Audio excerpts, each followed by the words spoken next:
Well, good morning, friends. Happy Wednesday to you. My name's Clint. I'm one of the pastors at the Duluth Vineyard Church, and I'm so glad that you could join us for our morning devotions today.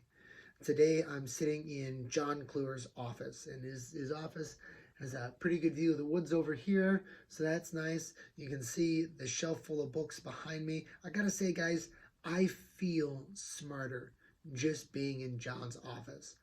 But today, we're going to continue on with our devotions in the book of Philippians. And this week, we're looking at chapter 4, verses 1, 2, and 3.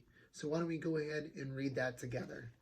So starting in verse 1, the Apostle Paul writes, "Therefore, my brothers and sisters, you whom I love and long for, my joy and crown, stand firm in the Lord in this way, dear friends. I plead with Euodia and I plead with Syntyche to be of the same mind in the Lord.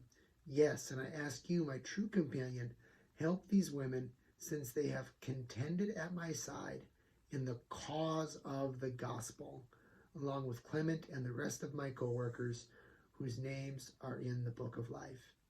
The thing that I love about this verse, and really the whole book of Philippians, is how important and central to Paul's life the gospel was. Like the fact that God loved humanity so much that he took human form as the person of Jesus and came to earth, that he loved you and me so much that he was 100% reliant on his Father, that he was obedient to God to the point of walking to the cross and being crucified. He did that for you and for me. But what's more is he didn't stay dead. On the third day, he rose again and was given all the glory and the name above all names, the name that someday every knee will bow.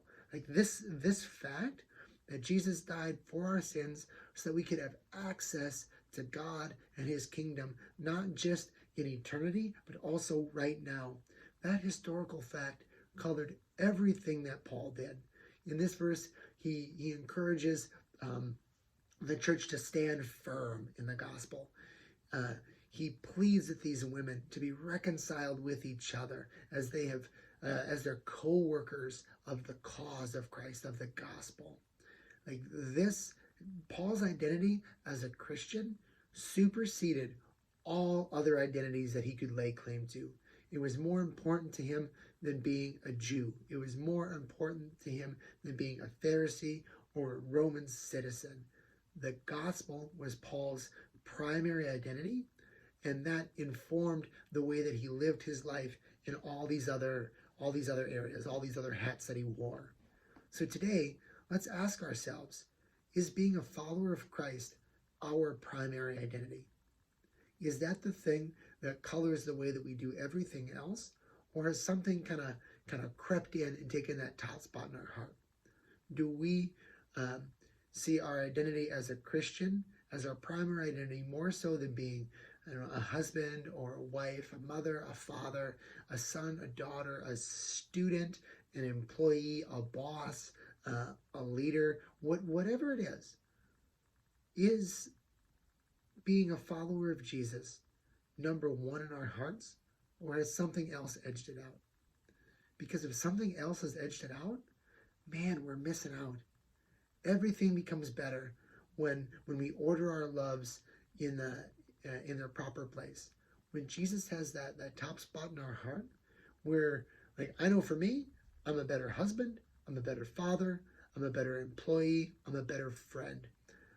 My life just flows better when God is in its proper space, when I'm connected to him, and when I constantly go to him and seek his guidance and ask him to help me be that better husband, that better father, that better son. So for you this week, could you take a minute, maybe even right now after this video, and pause and just say this little prayer? God, where in my life has something nudged you out? Where in my life am I not letting you in? And then spend some time listening.